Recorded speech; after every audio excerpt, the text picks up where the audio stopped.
Hi everybody. Today we are going to discuss about the cheilitis यानी कि lip cracking यानी कि होठों का फटना।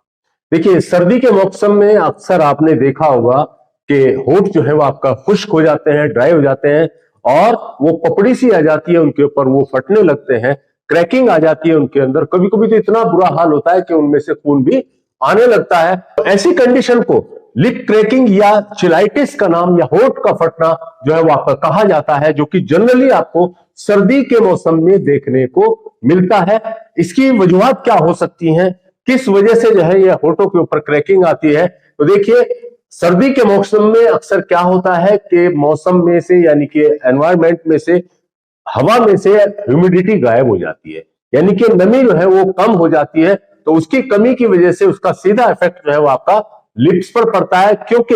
लिप्स की जो स्किन होती है वो बाकी बॉडी की दूसरी जगह की स्किन के मुकाबले पर ज्यादा सेंसिटिव होती है और उसके अंदर ऑयल ग्लैंड्स भी मौजूद नहीं होती है। तो इस वजह से हवा के अंदर से ह्यूमिडिटी गायब होने का सीधा इफेक्ट जो है आपका लिप्स के ऊपर पड़ता है, होठों के ऊपर पड़ता है और वो ड्राई होने लगते हैं, खुश्क होने लगते हैं यानी कि, और उनके ऊपर स्वेलिंग आ जाती है, क्रैकलिंग आ जाती है, फट जाते हैं और कभी कभी जो उनसे ब्लड भी यूज होता है यानी कि खून भी निकलने लगता है। तो जब वो सीवियर हो जाता है तब उसको जो है आपका चिलाइटिस का नाम देते हैं, अदरवाइज पहले क्रैकलिंग ऑफ लिप को जो है कहा जाता है। Other causes of crackling of lip यानी कि होठों के फटने की और दूसरी वजूहात क्या हो सकती हैं? देखिए उसमें बहुत सारी वजूहात हो सकती हैं, जैसे नंबर 1 हैबिचुअल या फ्रीक्वेंट लिकिंग द लिप्स, यानी कि होठों के ऊपर जबान को बार बार फिराना। उसकी वजह से क्या होगा कि सलाइवा जो है वो होठों के ऊपर चिपकता है और उसके ऊपर जो है डस्ट या आपका बैक्टीरिया वगैरह जो है वो डिपॉजिट हो सकते हैं, जम सकते हैं, जिससे आपका क्रैकिंग की कंडीशन पैदा हो सकती है। दूसरा फ्रीक्वेंट लिप बाइटिंग, यानी कि होठों को जबान से या दांतों के बीच में जो है बार बार चबाना, उसकी वजह से भी ये क्रैकलिंग इसके अंदर आ सकती है। पानी की मात्रा कम लेना यानी कि टेक लेस वाटर, जिसकी वजह से बॉडी जो है वो आपका डिहाइड्रेट हो जाती है और उसका सीधा असर पहले सबसे पहले होठों के ऊपर पड़ता होगा। आपने देखा होगा कि चाहे वो गर्मी का मौसम हो या सर्दी का मौसम हो, जब आपको प्यास लग रही होती है तो सबसे पहले आपके होठ खुश्क होते हैं, होठ खुश्क होते हैं, होठ जो है वो आपका उनके ऊपर पपड़ी सी आ जाती है। तो चूंकि ये बहुत ज्यादा सेंसिटिव होते हैं लिप की स्किन, तो इसलिए यहां पर ऐसा महसूस होता है, दिखाई देता है। और जो लोग जो है वो सस्ते और घटिया किस्म के जो कॉस्मेटिक्स हैं यानी कि लिपस्टिक है, चिपस्टिक है, उनका इस्तेमाल करते हैं, तो वहां पर भी इफेक्ट जो है बहुत ज्यादा पड़ता है लिप्स के ऊपर। माल न्यूट्रिशन यानी कि पूरी तरह से पोषण ना मिलना, deficiency of the nutrients, vitamin और आयरन, आयरन की कमी, विटामिन की कमी और जो दूसरे पोषक तत्व हैं उनकी कमी की वजह से भी ये कंडीशन पैदा हो सकती है। और कभी कभी जो है वो हार्मोनल इंबैलेंस की वजह से भी ऐसा देखने को मिलता है। इसके अलावा कुछ मेडिसिन होती हैं जिनकी वजह से ये परेशानी आ सकती है, जैसे आपका vitamin E supplements, retinoids, lithium और कीमोथेरेपी ड्रग्स, इनका इस्तेमाल करने से भी आपके लिप्स जो है वो आपका फट सकते हैं, लिप में क्रैकलिंग आ सकती है। कुछ पुअर ओरल हाइजीन यानी कि जो मुंह की सही तरीके से सफाई नहीं करते हैं, दांतों की सही तरीके से सफाई नहीं करते हैं, तो उनकी वजह से भी लिप क्रैकिंग की कंडीशन पैदा हो सकती है। अनफिट डेंचर यानी कि जो नकली दांत पहनते हैं, बने हुए दांत पहनते हैं, वो सही तरीके से फिट ना हो, तो उसकी वजह से भी बार बार जो है उसको निकालना और डालने में दिक्कत आ सकती है और होठ जो है आपके रप्चर या ड्राई हो सकते हैं या क्रैकिंग हो सकती है। इसके अलावा जो बच्चे अक्सर अंगूठा चूसते हैं उनमें भी इस तरह की कंडीशंस, इस तरह की शिकायत देखने को मिलती है। एक्सेस यूज ऑफ टोबैको, जो लोग जो है वो आपका तंबाकू का ज्यादा इस्तेमाल करते हैं, उनमें भी होठों के फटने की शिकायत बहुत ज्यादा देखने को मिलती है। माउथ ब्रीथिंग एट नाइट, सोते वक्त जो है वो आपका मुंह से सांस लेना, उस कंडीशन में भी आपके, चूंकि मुंह के अंदर से जब हवा निकलती है, रेस्पिरेटरी एयर जो है वो बाहर आती है, तो वो चूंकि वार्म होती है, तो उसकी वजह से होठों के ऊपर जो है वो खुश्की आ जाती है और वहां पर जो है ड्राइनेस आने की वजह से वहां पर क्रैकलिंग की कंडीशन जो है वो पैदा हो सकती है। तो ये कुछ मेन कॉज थे जिनकी वजह से लिप क्रैकलिंग हो सकता है। उसके बाद आता है आपका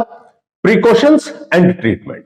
देखिए कुछ सावधानियां अगर आप बरतते हैं और प्रॉपर ट्रीटमेंट लेते हैं तो ये जो है आपका सही तरीके से ठीक हो जाएगा। इसमें सबसे पहली चीज है ट्रीट द कॉज, जिसकी वजह से ये लिप फट रहे हैं या ड्राई हो रहे हैं या क्रैकलिंग आ रही है, सबसे पहले उस वजह को दूर करनी है। अगर आपका माल न्यूट्रिशन है, यानी कि डेफिशिएंसी ऑफ विटामिन्स है, डेफिशिएंसी ऑफ आयरन है, या और दूसरी चीजें यानी कि न्यूट्रिएंट्स या पोषक तत्वों की कमी है, तो उनको पूर्ति की जाए। और इसके अलावा सर्दी के मौसम में चूंकि ये लिप ज्यादा फटने की कंडीशन देखने को मिलती है, तो कोल्ड के मौसम में, ठंड के मौसम में घर से बाहर जब भी निकले तो होठों के ऊपर जो है वो आपका होठ कवर करके, किसके जरिए, स्कार्फ वगैरह के जरिए ढक के, और इसी के साथ साथ कोई पेट्रोलियम जेली वगैरह होठों पर लगाकर तभी घर से बाहर निकले। और इसके साथ साथ रूटीनली हीमोग्लोबिन का भी चेकअप कराते रहे, ताकि जो है उसके आयरन और न्यूट्रिएंट्स का मालूम होता रहे कि सही चल रहा है नहीं चल रहा है। और इसके साथ साथ ड्रिंक सफिशिएंट वाटर, यानी कि कम से कम 8-10 गिलास पानी जो है वो रोजाना लेते रहे, तो उसकी वजह से आपका जो है बॉडी जो है वो हाइड्रेट रहेगी और लिप्स जो है वो आपके नम रहेंगे, मॉइस्ट रहेंगे, तो उसकी वजह से फिर क्रैकलिंग की कंडीशन नहीं आ पाएगी। और अच्छे कॉस्मेटिक्स यानी कि चिपस्टिक या लिपस्टिक वगैरह जो है वो अच्छे किस्म की, बेस्ट क्वालिटी की आप इस्तेमाल करें। और होठों पर लगातार सर्दी के मौसम में अक्सर या तो कोई घी या ऑयल, या इसके अलावा जो है आपका एलमंड ऑयल है, कोकोनट ऑयल है, देसी घी है, जोजोबा ऑयल है, या पेट्रोलियम जेली, घी वगैरह लगाने के बाद हल्के हल्के जो है होठों की मसाज करिए हल्के हल्के। तो उससे क्या होगा कि लिप की तरफ को ब्लड का सर्कुलेशन बढ़ जाएगा और वहां पर नमी अपीयर हो जाएगी, यानी कि जो ड्राइनेस थी वो दूर हो जाएगी, और ड्राइनेस दूर होकर जो है फिर इस तरह की कंडीशन नहीं पैदा होंगी। इसके अलावा लिप बाम का भी आप इस्तेमाल कर सकते हैं, और लिप बाम याद रहे कि फ्लेवर्ड लिप बाम का इस्तेमाल ना करें, अदरवाइज वो बजाय फायदे के नुकसान पहुंचा सकता है। और हाँ, एक इंपॉर्टेंट बात ये कि होठों को बार बार लिकिंग मत करिए, होठों पर जबान मत फिराइए बार बार, अदरवाइज वो नुकसान दे सकती है। और इसके अलावा एक होम रेमेडी आपको बता रहा हूं कि आप जो है घी कवार आपने देखा होगा, एलोवेरा जिसको कहते हैं, घी कवार जो अक्सर फेस वगैरह पे लगाने के काम आता है, फेस वगैरह पे लगाते हैं उसका गूदा, तो उसका आप जो है घी कवार का यानी कि एलोवेरा का एक छोटा सा पीस लीजिए, उसका गूदा निकाल के आपका